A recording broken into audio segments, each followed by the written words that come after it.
ndabaramukije nongera ndabaha ikaze mu makuru mwateguriwe na BMBC TV kuri uno wa munani Myandagaro umwaka wa 2026.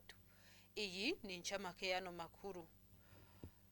Mu ncamake turabashikiriza ivyerekeye ikoraniro rya gatanu ry'ugwaruka rwa Afrika kubijanye n'amahoro n'umutekano. Mu gihugu kibanye ca Tanzania, Perezida waho yaraye yuguruye umuhora mushasha w'amabisi yihuta mu ntumbero yo korosha uruja n'uruza mu gisagara ca Dar es Salaam. Nongere ndabaha ikaze mw'idonido ry'ano makuru.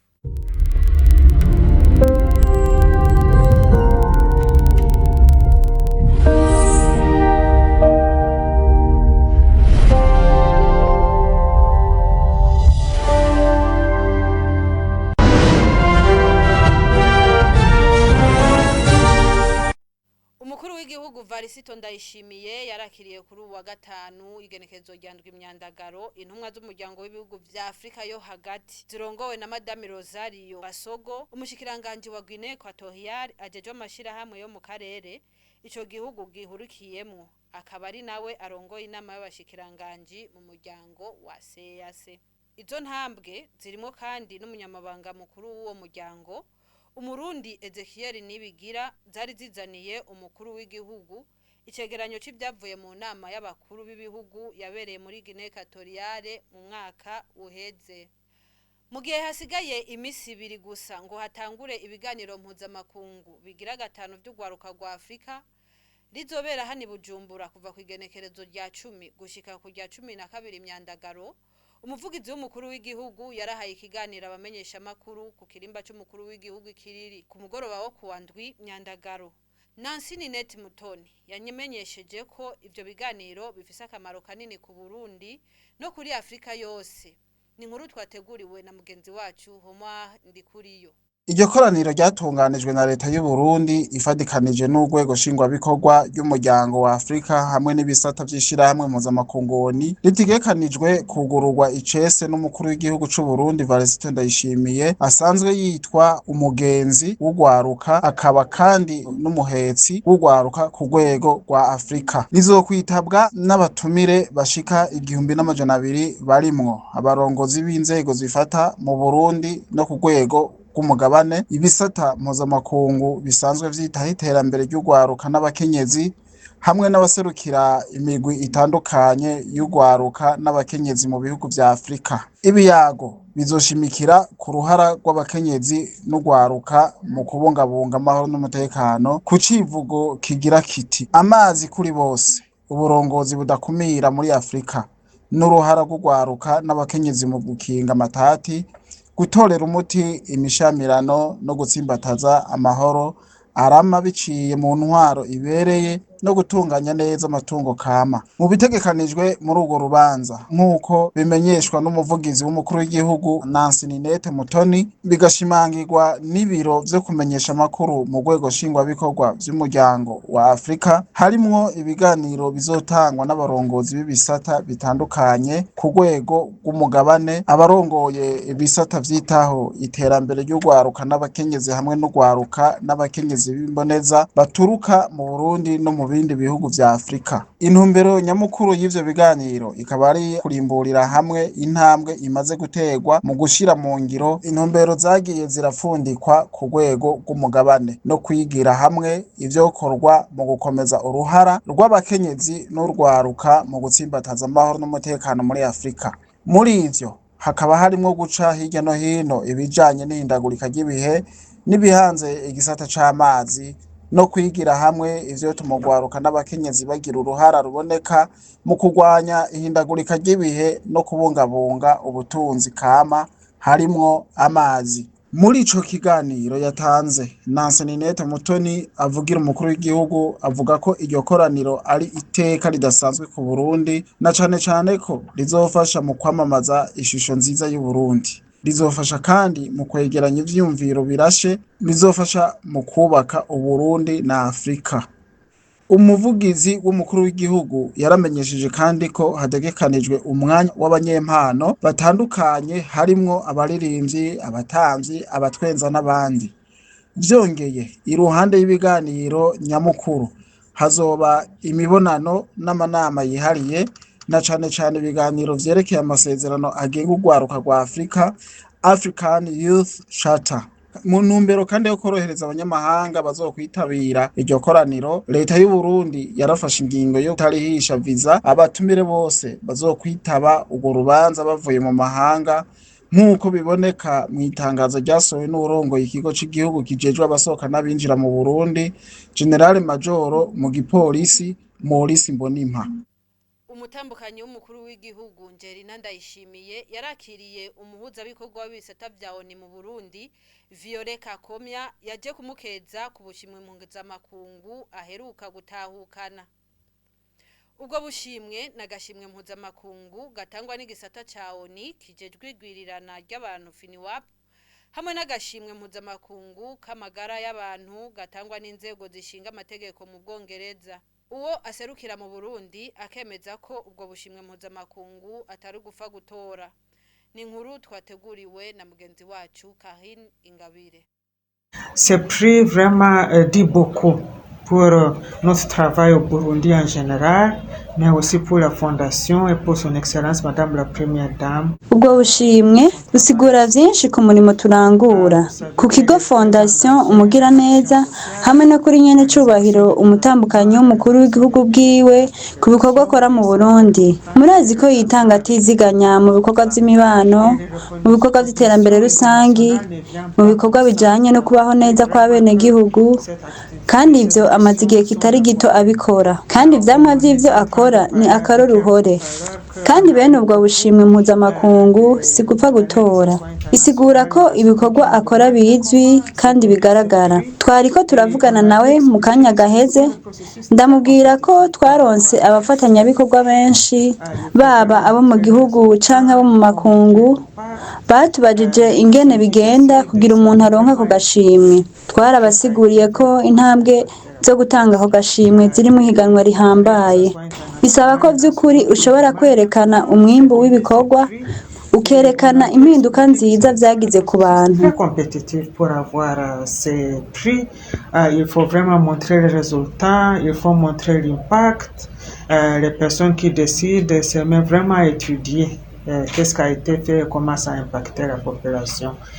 Abandi bakiriwe n'umutambukanyi w'igihugu n'indongozi zitandukanye ku rwego nshingwantwaro rw'ibanki CRDB harimwo Hosea Ezekiel Kashimba arongoye urwo rwego. Abayirongoye mu Burundi, umutambukanyi w'umukuru w'igihugu yamenyesheje ko abarongoye iyo banki mu Burundi basanzwe bari mw'ishirahamwe ryo kwinonora imitsi ari ryo intambwe ku yindi amagara meza kuri bose, bakaba baje bamuzaniye n'ubutumire mu gikorwa cyo kwinonora imitsi iyo banki itunganya uko umwaka utashe. Ico gikorwa gitegekanijwe ku igenekerezo rya 9 Myandagaro uyu mwaka turimwo, kandi akaba yabemereye kubashigikira. Iyo banki CRDB ngo isanzwe ishigikira umugambi w'ibisagara bizira umwanda ari vyo zero déchet watangujwe n'umutambukanyi w'umukuru w'igihugu. Tuje muri Buhumuza aho inzu za leta ndwi kuri 10 ziri muri komine Ruyigi ziramaze kwakira bimwe mu bisata vya leta vyari bipanze n'ibitari bwaronke aho bikorera. Engineer Innocent Ndayiziga ajejwe ivy'inyubako muri komine Ruyigi avuga ko ibikorwa byo gusubiramwo inyubakwa za leta bigeze ku rugero rushimishije. Ni inkuru twateguriwe na mugenzi wacu Mystique ari mu Ruyigi. Uyo muhinga mu by'inyubako avuga ko ibikorwa bijanye no gusubiramwo inyubakwa za leta zahoze zipangishijwe byari byarahagaze ku mvo z'uburyo bwari bubuze.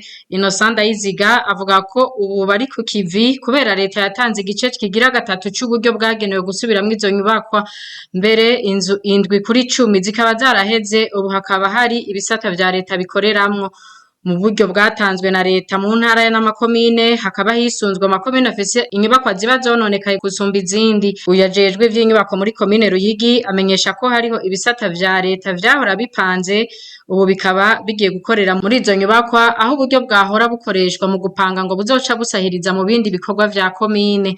Bimwe mu bisata vya leta vyamaze gutangura gukorera muri zimwe mu nyubakwa zahejeje gusubirwamwo ni nk'igisata c'inyubako co muri komine Ruyigi, igisata kijejwe gutunganya ibisagara, ikijejwe vy'amabarabara, hari n'ahakorera ubuserukizi bw'umuhuza w'abarundi mu ntara ya Buhumuza, n'ahakorera ubuyobozi bw'intara ya Buhumuza bwo kumenyesha amakuru n'ibinyamakuru, hamwe n'igisata kijejwe ivy'amatongo ku rwego rw'intara ya Buhumuza. Mu makuru avugwa mu karere ka Afrika y'ubuseruko, Perezida wa Tanzania Samia Suluhu Hassan yaraye yuguruye umuhora w'amabisi yihuta mu ntumbero yo kubandanya umugambi wo korosha uruja n'uruza mu mugwa mukuru w'ubutunzi w'ico gihugu Dar es Salaam. Ni inkuru twateguriwe na mugenzi wacu Epimake Buterere niko bitungwa. Uwo mugambi w'amabisi yihuta watangujwe n'umuhisi Perezida John Pombe Magufuli yahoze arongoye Tanzania. Muri nzero 2017 niho yatanguje icese ibikorwa vyo kubaka umuhora wa mbere ucamwo imodoka zihuta mu gisagara ca Dar es Salaam uhereye ahitwa Ubungo mu burengero uja mu gisagara hagati. Uwo mugambi wari uwo gutorera inyishu iramba ivyo kwiyunguruza vyari vyarabaye akayobera abahinga muri ico gisagara ca Dar es Salaam cahoze ari umugwa mukuru wa politike n'ubutunzi imbere yuko umugwa mukuru w'ubutunzi wimurirwa i Dodoma hagati mu gihugu. Imbere y'uwo mugambi abantu bamara amasaha n'amasaha mu migundano y'imiduga mu maja no mu maza bigatuma imirimo bamwe n'abandi barangura idindira. Uwo mugambi wajanye kandi no kwagura amwe mu mabarabara makuru y'ico gisagara, cane cane mu kubaka amahwane y'amabarabara agerekeranye mu bibanza bimwe bimwe bahereye Ubungo ari naho hari igituro gikuru c'amabisi, hagakomoka n'ibarabara rikuru ricamwo imiduga itwara abantu n'ibidandazwa igana mu ntara no mu mihingo nka yose ya Tanzania co kimwe no mu bihugu bibanyi. Perezida Samia Suluhu Hassan arongoye Tanzania muri kino gihe akaba yaraye yuguruye uwundi muhora w'amabisi yihuta urimwo amabarabara ya Chang'ombe, Kilwa, Sokoine na Kawawa. Umuhora w'amabisi yihuta waraye wuguruwe na Perezida Samia uje kugabanya imigundano y'imiduga mu bice vyo mu bumanuko bwa Dar es Salaam.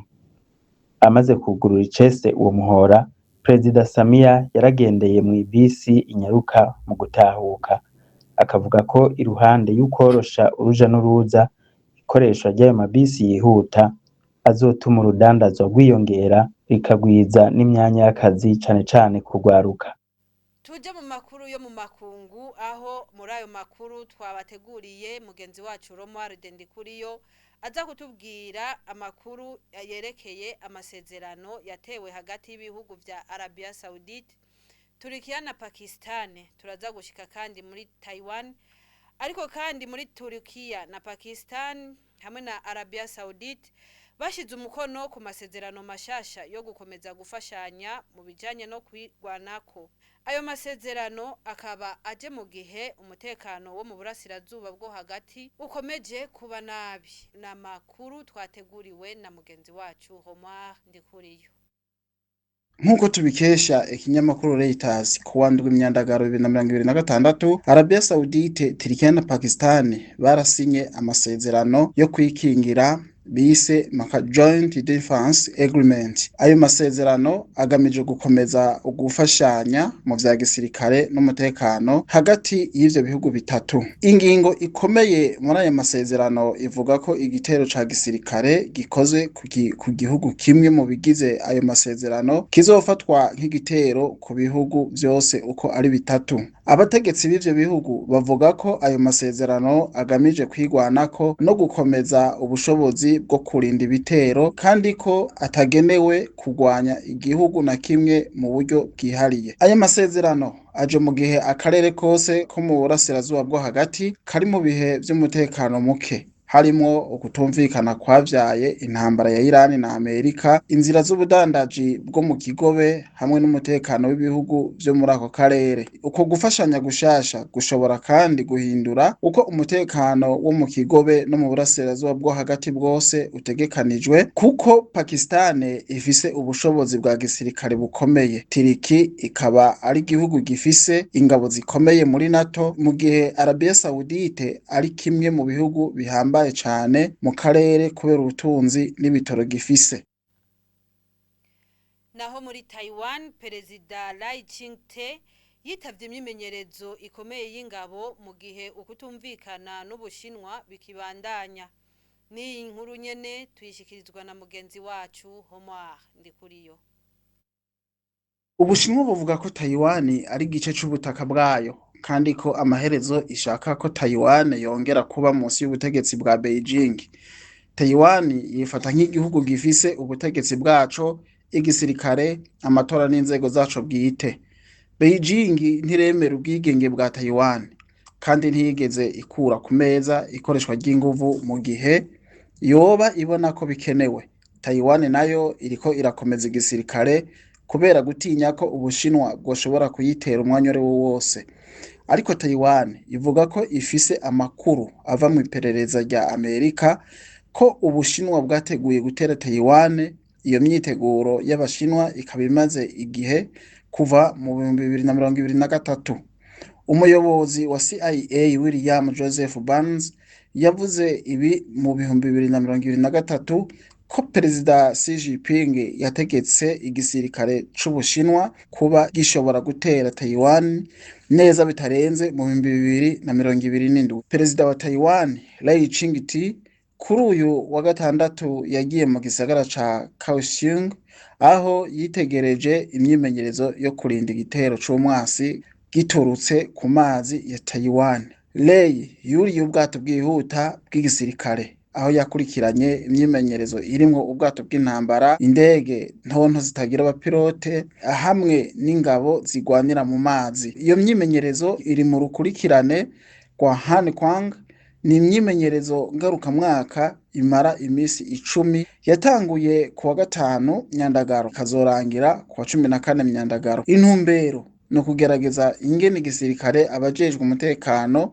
wo ku nkengera z'ikiyaga hamwe n'inzego za leta uko bazokorana mu gihe hoba ibitero. Muri iyo myimenyerezo kandi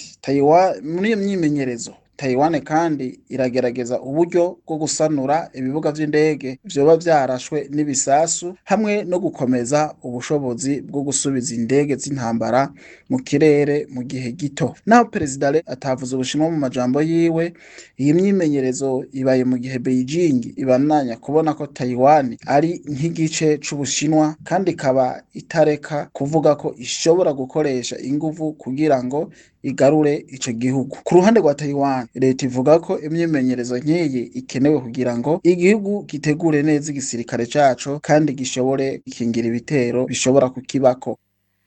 Aha niho hagarukiye amakuru yacu mwariko murakurikirana kuri BMBC TV. Ndabashimiye mwebwe mwese mwayakurikiranye, nshimire na bagenzanje bamfashije kuyatororokanya. Nongere ndabaha ikaze mu makuru yacu yaho butaha.